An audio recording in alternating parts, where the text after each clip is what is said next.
Good day, everyone. This is Marvic Narciso, one of the Gold Executive Director. And guys, na super saya ko today because yung pinapangarap ko dati na makasakay sa barko is natupad na siya. So I thank God and also syempre thank you Sante for giving this opportunity na alam mo yun, I experienced the life na talaga masasabi mo this is the Sante life.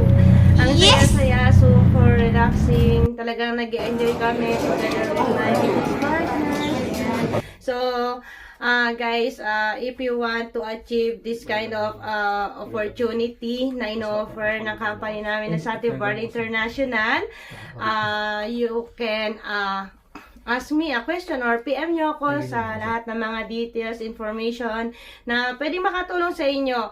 Alam nyo ba guys na dito kay Sante, lahat ng pwede